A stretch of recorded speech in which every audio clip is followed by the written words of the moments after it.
Hey, what's going on, everybody? Welcome back to another episode of the Fortified Life podcast, where we are passionate about developing a dependency on Jesus in the marketplace. I'm your host, Jason Davis, aka Mr. Fortify. Every week, we have the opportunity to bring on authors, speakers, coaches, leaders, and nonprofits who are also putting God back in business. And it's no different this week. I'm very excited for our guest today because she works in an industry that often has a lot of questions concerning faith and whether or not it should get talked about. And we're talking about healthcare in the medical field. Let me tell you a little bit more about our guest today. Glennae Davis is the founder of Glennae's RX for Life and creator of the Workforce Care Model, a nurse-led framework addressing workplace discrimination as a root cause of chronic stress, disease, and workforce loss. With over 20 years of nursing experience, she equips Black career women and professionals with the tools to navigate workplace systems, protect their health, and preserve their employability without sacrificing their dignity or faith. Her work bridges healthcare, labor rights, and spiritual accountability to deliver real world solutions that move individuals and institutions from burnout to protection. Ladies and gentlemen, welcome to the Fortified Life Podcast, Glennae Davis. Glennae, how's it going? Oh, Jason, thank you. I'm well. Everything's well. I'm so honored to be here with you to have this conversation in the presence of the Lord and before the people who need to hear this information. So thank you for having me. Absolutely. One thing we know about the medical field and healthcare is you all have degrees, you have been extremely and thoroughly trained. And so when people hear that, they automatically go, wow. But Glennae, what I like to ask our guest is take us on the journey. What was the why? We know you just didn't wake up in 2026 and you're the person you are today. So what led to you going down the path of actually going into the medical field, going into healthcare? So take us on the professional background and journey.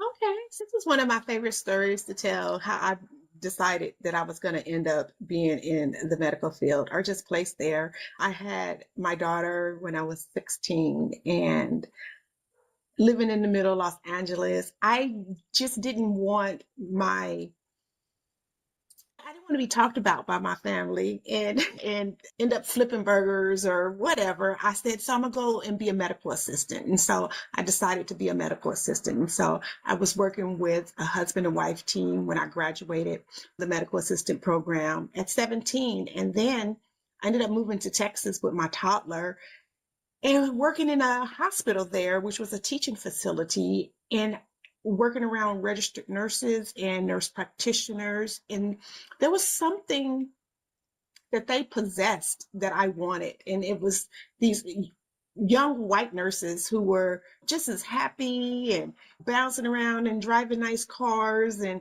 I was like, I want that too. And luckily I was working at a hospital that provided full-time hours for part-time work so that I can go to school. And then my husband, I had gotten married when I moved to Texas, and he was very supportive of education. So that's how I got into nursing. And I look back, I absolutely love nursing. And I think I had a nursing bone in me because I did always take care of my mom and want to show up and make sure that people were content and I don't want to say healthy, but their Hmm. mind, body, and spirit is well where they are in life, accepting and taking accountability. And so these are some of the attributes that I brought into the healthcare industry, along with the degrees.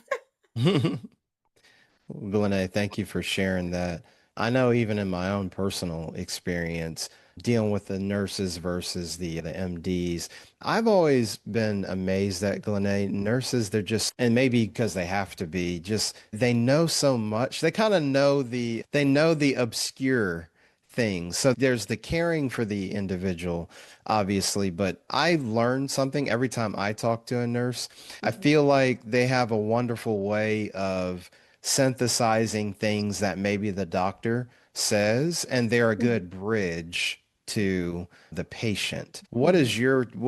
What's your take on that, or do you agree? I've just always been amazed at the level of information that nurses know with the patient, the going ons within the hospital system, and they just Mhm. seem to, I think that helps bring additional comfort and care to the Yeah. patient because they just have such a vast array of what's just going on within a given Right. day. As a professional registered nurse, it is absolutely our duty to know a little bit of everything that is going on between the surgeon, the intensivist, the pharmacist, social worker. You are that manager of care that's Mhm, responsible for that physical life, but mhm, also that spiritual life, his environment that he's going to heal in, and the condition of the soul once it leaves there, whether or not it's ready to even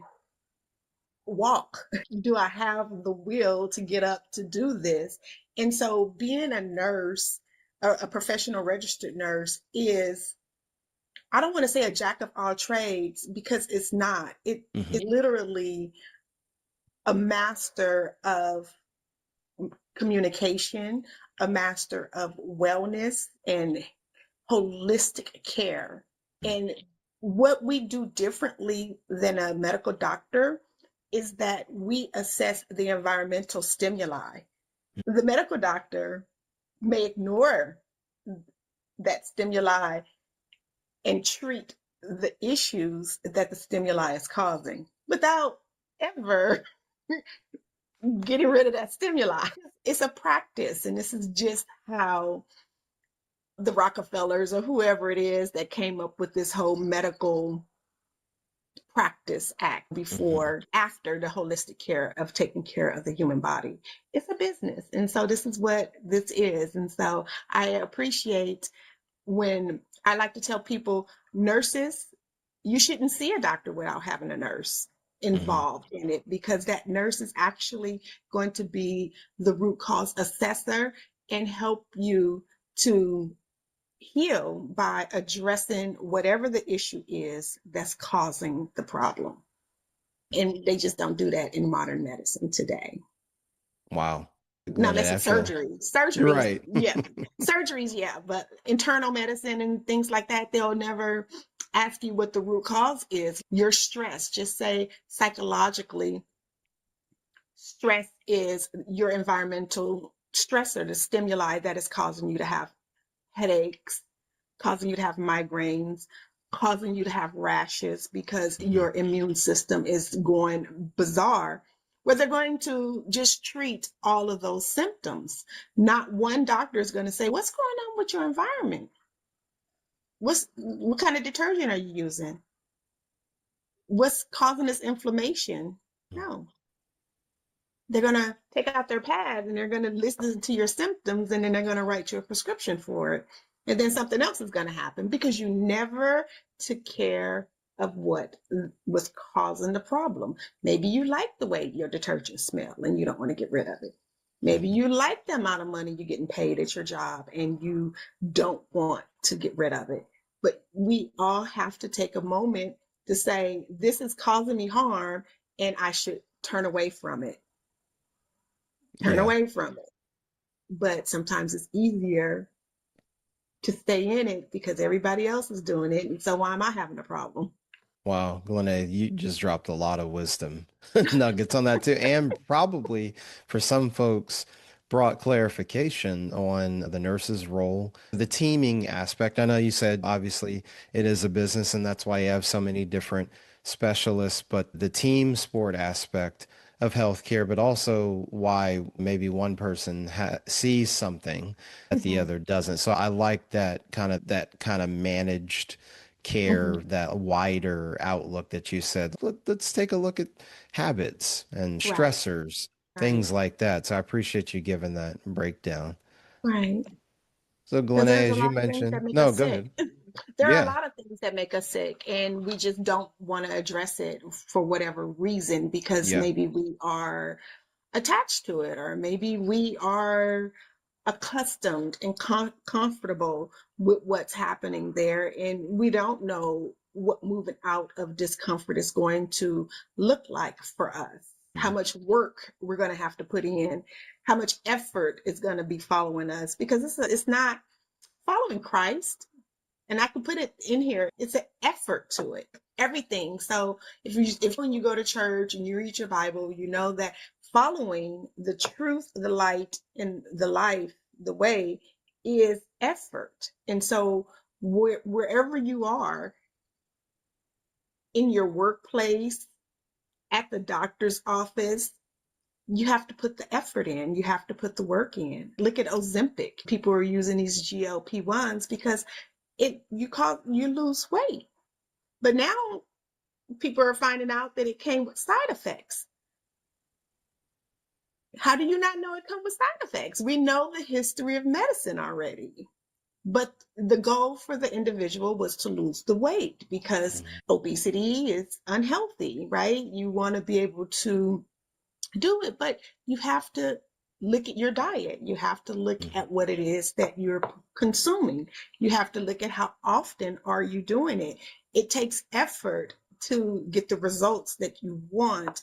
And teaching people, adults and children, that effort is a good thing and it will always lead you into a, a better position and a better outcome than doing it the easy way. That's good. That's actually, you provided a good segue, Glennae, because you had talked about just things being holistic. And when you think about the spiritual aspect, obviously, as a nurse, when being around people that are improving, being around people whose health is declining, how have you managed being a follower of Christ? How do you build that into your rhythm when you're working with Mhm. patients? Where have you seen? I have a mentor of mine. He calls it F bombs, faith bombs. Where is a moment throughout your workday where God presents a faith bomb moment? Maybe Mhm. somebody asks you a question or a follow up, or Glennae, I don't know about this, or I'm feeling down. So for you, Mhm. what is that like as a nurse to constantly have your ear attuned to the patient? And Lord, this may be one of those moments. How do you navigate that? Wow. Whew.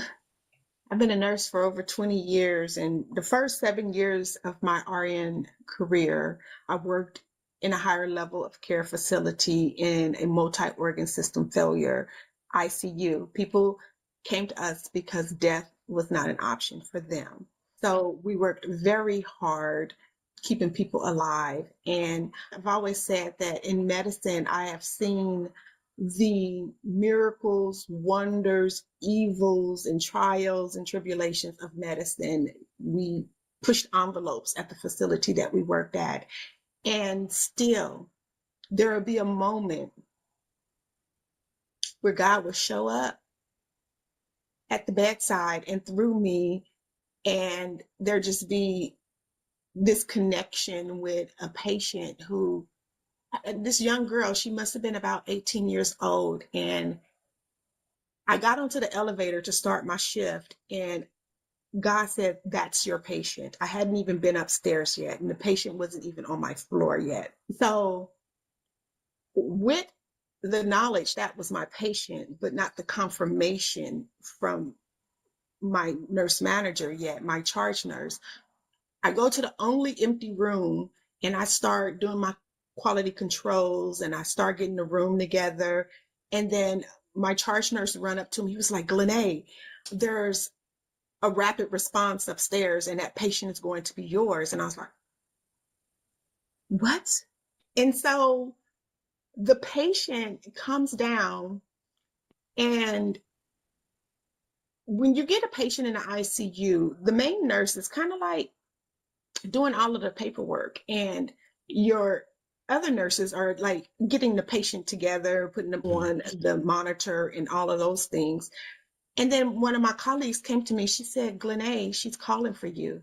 She said, "Go get Glennae." And I said, "She said, go get Glennae." I'm always like, when somebody say my name, I'm like, "You're calling me." And so I go to the bedside with her. And to make a long story short, is that she was nearing the end of her life. We lost her that Mhm. day. Wow. But before she died, she was confessing that she felt that because she had a sexually transmitted disease, God didn't love her. And I said, that's not true. God always, He loves you, and He loves the fact that you feel brokenhearted about it, because God loves a contrite heart also as our sacrifice. And I said, so your moment is to accept Him as your personal Lord and Savior. And so I caught spiritual care to do the work that God had asked me to do with Hmm. her at the bedside. And so she did pass away that day. And in that moment, I realized that God used me not for my nursing skills, not for the interventions that I was trying to coordinate for her, but for her end of life message that she would Mm. be welcomed and accepted and that she's forgiven. And for me, that was really hard because I'm like, I'm not a pastor. Like, I'm a Hmm. believer and I'm a Yeah. doer, but that took me off guard to be used in that way, to be told that this is your patient, and I'm thinking I'm about to get my skills together and save this woman's life, but instead it was her soul that needed to be saved in that moment, that she Wow. needed to hear, because we didn't save her. we, Yeah. we we didn't, and she was young, and I can remember the beautiful hazel eyes on her and the way that she stared at me, and I was just like, what are we doing? And it was just such an Mm. intimate moment between us that I'll never forget. The hospital room didn't even smell the same. The atmosphere had shifted. Yeah. And we were there together, and she got an opportunity to hear about God, hear about Christ from her ICU nurse who was trying to coordinate an emergency dialysis. I'm like, girl, I ain't got time for what we doing? But Yeah. the atmosphere shifted and the focus shifted, and I was able to do something for God that He had already told me that was my patient and I would be doing.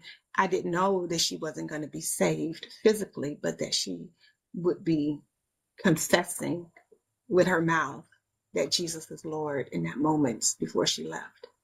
So Wow. that was pretty impressive.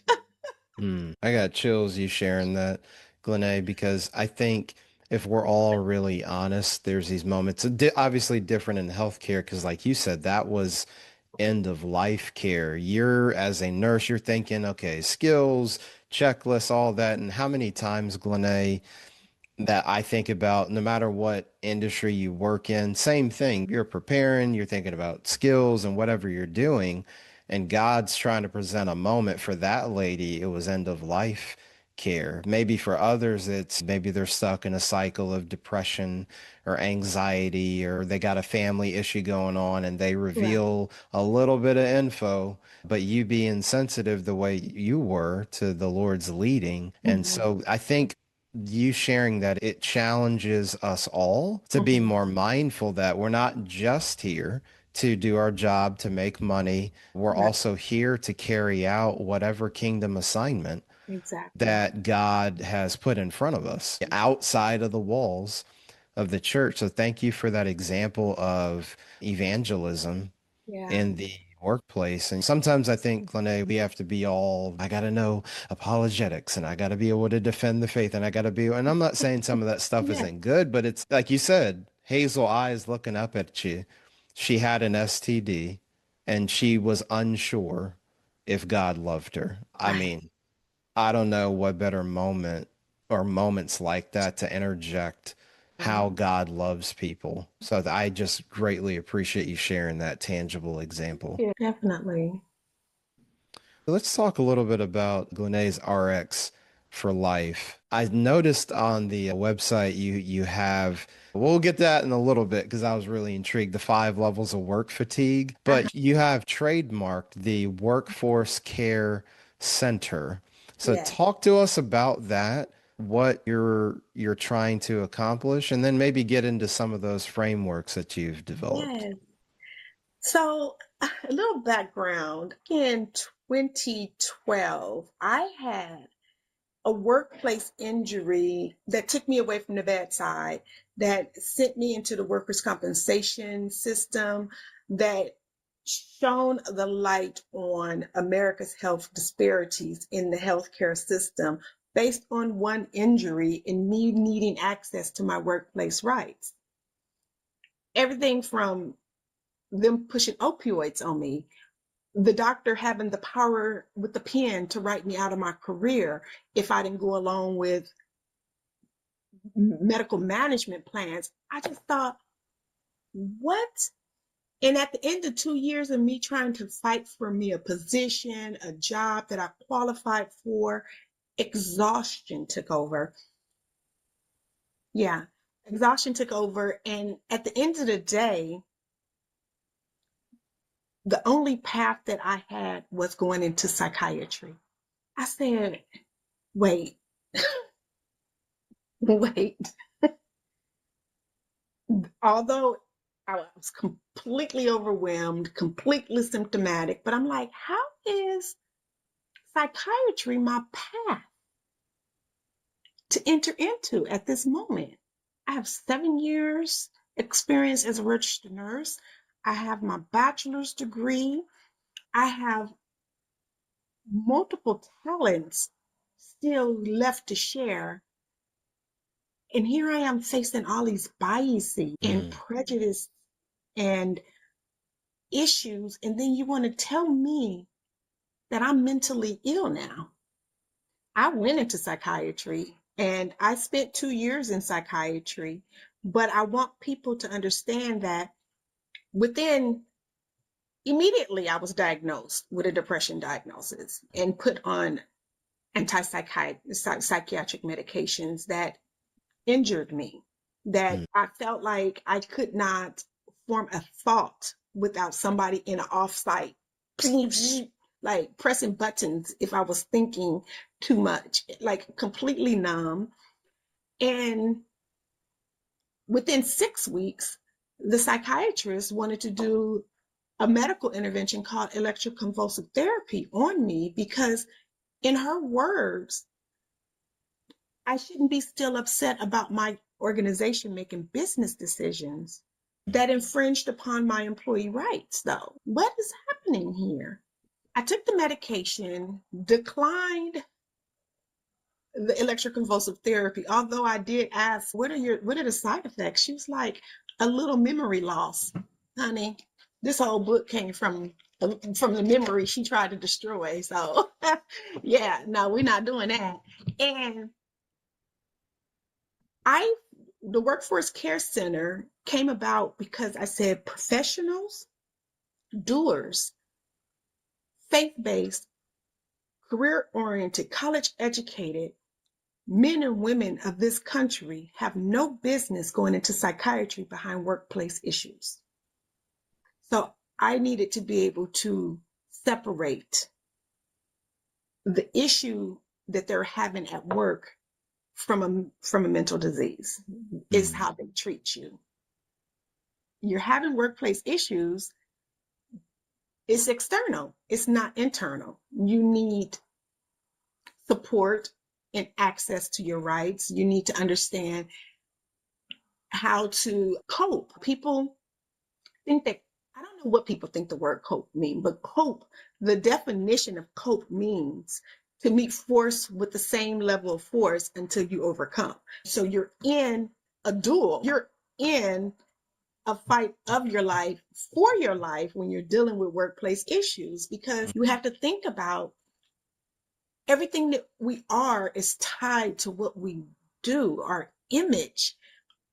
If we have babies, if we get married, is tied to the idolatry of work. And Mm. to think that you're finna go and sit with a psychiatrist. By the way, the word psych means soul. So when they Mm. sent me into psychiatry, they were asking me, unknown to me, that I need to consider my soul in what it is that I'm doing. So we need to take some time out and make the right decisions, because God literally is putting before you a path of life and a path of death. And you got to Wow. choose for yourself this day which path you're going to take. And going against your employer is tough, Yeah. but you're not really going against your employer. You're going against Yahweh if you're not. So you don't want to do that one either. So you got to figure out, who am I going to worship in this moment? And so when I was on the modified duty for 2 years for my workers' comp injury, Jason, when I tell you, I studied cases, I studied words, and then I came across this word called acquiesce, or it's a legal term. And when you comb through the word, it means to bow, to turn away. And I was like, wow, we do this all the time and we don't know it. We think that it's just our work, but it's actually a test of faith. And so I wanted to create a center for people to see a nurse before they see a doctor, so that they Okay. can get a diagnosis or an assessment of your environmental situation before you just come into agreement that you're dealing with depression. Just before you come into agreement that this is anxiety. Because is it Paul, Brother Paul, that says to work out your own salvation in fear and in trembling? So that's what this is. And so when God revealed these things to me, I came up with, he gave me the Workforce Care Center. This has been 10 years in the making, because this book here is the book that I wrote when I was fired from a 6-figure job from a top hospital because I did not bow to what it is that they were asking me to do. I needed to do what it is that God was telling me to do, which was totally within my rights, but they were trying to deny my rights.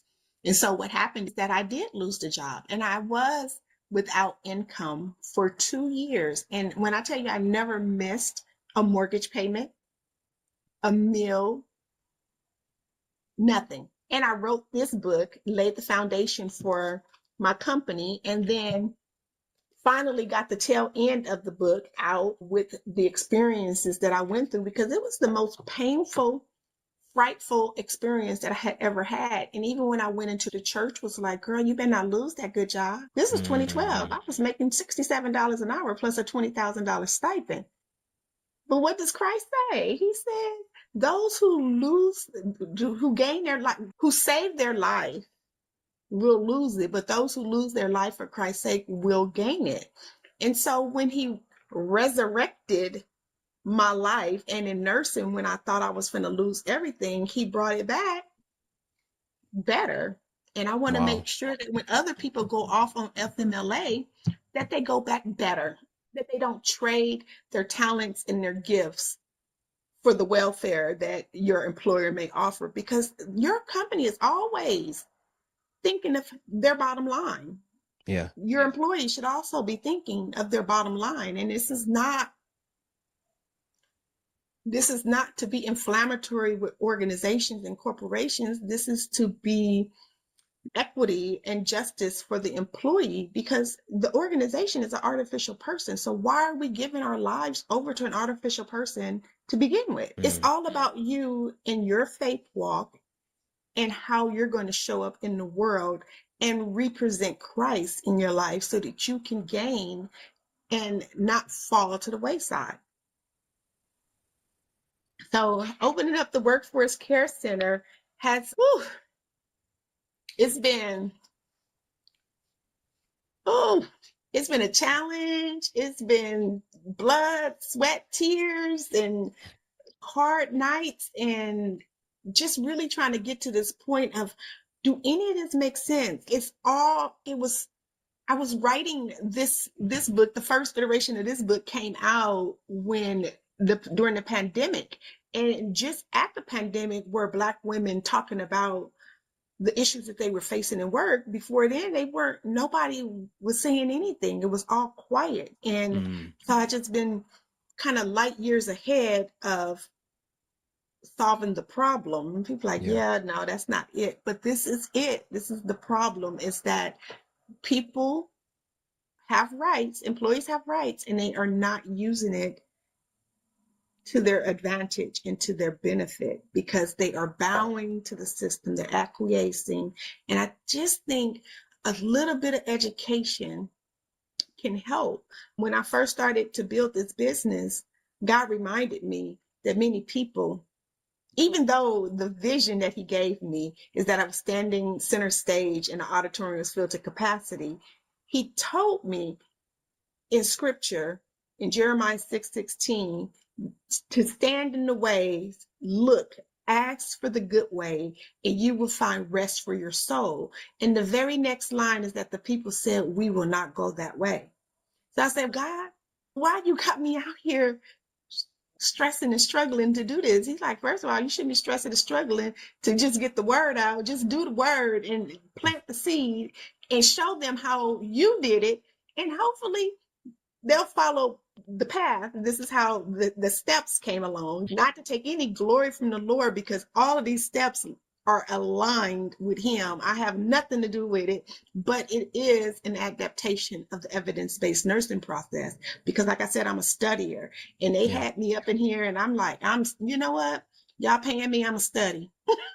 I'm a study. My friends at work was like, don't worry about it. Even the sideline basketball player get a ring. And I was like, no. I was like, I don't do welfare. You're not pacifying me. They up to something and I want to know what it is because I'm gonna be blindsided. So studying and to show yourself approved and listening and hiring, you're not hiring, but going to consult with different attorneys and just seeing what the options were and what was going on. I learned so much, and I just want to bring this information because right now, today, Black career women, nurses, men are being diagnosed with lupus symptoms. I had lupus symptoms when I first went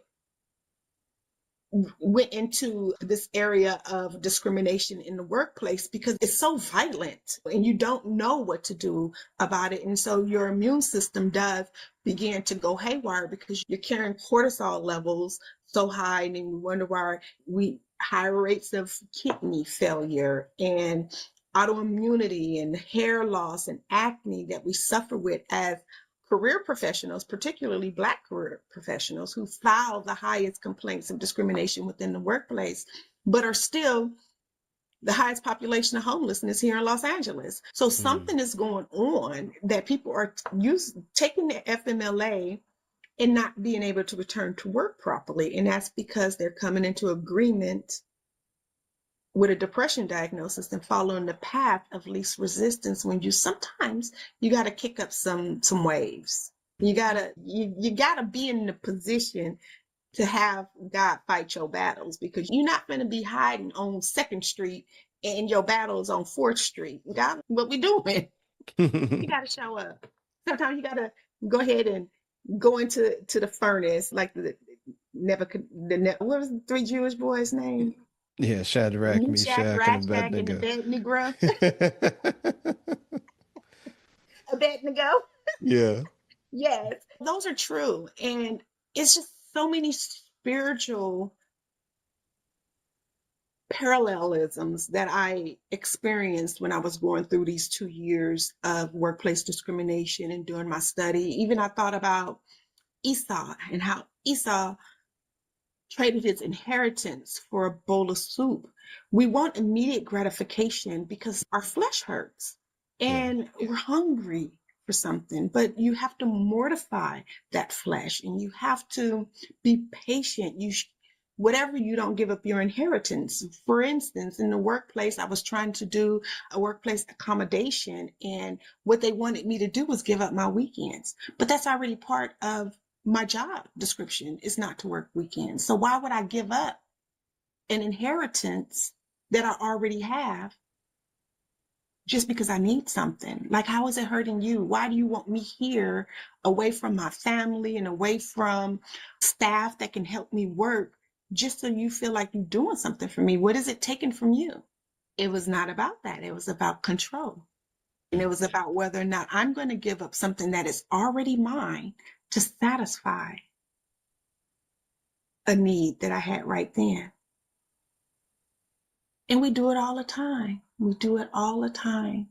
So creating the Workforce Care Center is about educating people, about giving them the parallelisms between scripture, having them read so that they can understand their role and what it is that they're supposed to do. Because we all have a role to show Mm-hmm. up, and we can't just pass the buck off to our doctor, pass the buck off to our nurse manager, our lead at our organizations, because at the end of the day, judgment day, Christ is going to stand before you and he's going to be like, who are you? You worker of iniquity. I never knew you. And he never knew you because you never showed up to be known by him. And you have to show up to be known by him, to be used by him. Think about how often we let the devil use us. Can we let Christ use us? He already tells you that our fights are at these policies, and we can't just continue to point fingers and be like, oh, the doctor made me do it. That's not going to fly at the end of the day. Because he said, I told you these people are liars. Wow. I'm the truth. Let me Yeah. be the truth. Yeah. You just got to trust me. And it's not easy. And I'm not saying that it's easy, but when you read my story, when you hear the passion and the truth that I speak for this work where I am at to help people, and I like to say that the gates are wide is the path to destruction and narrow is the straight path. I Mm-hmm. stand at that straight path. I don't move from that straight path. I stand there so that when you enter into the system of FMLA and enter into the system of workplace discrimination, that you're not devoured by the wolf. Because my mama used to tell me when I was a little girl, you wake the wolf, when you walk into the system, you're going to wake the wolf up. The wolf is going to be awoke, and you supposed to be the sheep. Be Mm-hmm. kind, but don't be deterred. Yeah. Keep going. You got to keep going. Don't let these things scare you. You have a promise on the other side of your stressor, and helping people to understand stress better in a psychological way, helping people to understand their role as an employee can build intimacy, trust, and care with your relationship with God and heaven, because that's who we talked about this earlier, Mm-hmm. dependent on. Yeah. You have to be dependent on him, not the fact that you are getting up and going to work, because God will supply your every need. He says that I've never seen the righteous forsaken or his seed begging for bread. And if that be true, who be them people on the street? What happened to them at work? They had a job once. They were college educated. That didn't just happen to them. Addiction happened because they tried to force me on opioids. I'm like, hi, that's addictive. How am I going to go back to work as a nurse? I need time off. They didn't want to give me time off. They wanted me medicated. They wanted me diagnosed because they wanted me controlled. And we all, as citizens of this United States, have the right to the least invasive treatment, and seeing a registered nurse before entering into the medical field is your least invasive treatment first.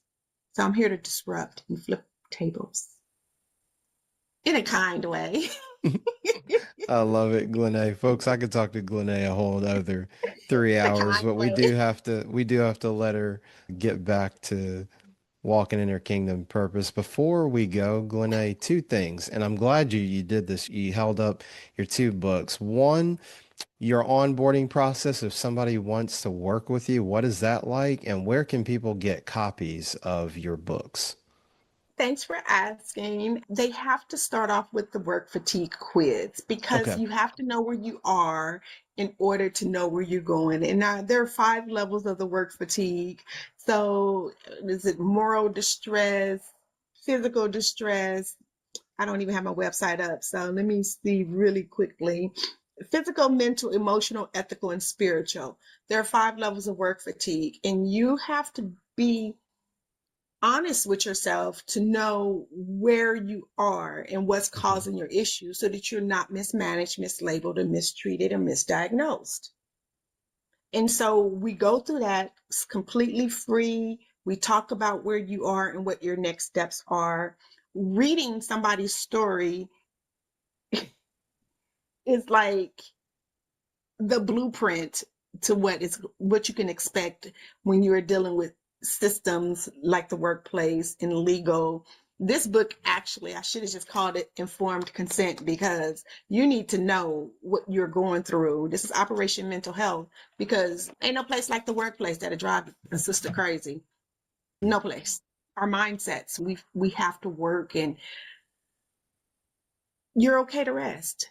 Christ is our Sabbath. And it's hard to trust him because you haven't seen anybody to do it, but I've done it, and I'm here to walk people through it so that they're not caught up in medicine and caught up in unbelief, because unbelief is the worst thing that you can have happen to your life, especially when you're dealing with the workplace, because those people on the streets begging for bread and they seeds are not living in righteousness is because of the unbelief in the workplace. And that's my message from hell and back, and from heaven and back, through what I've been through.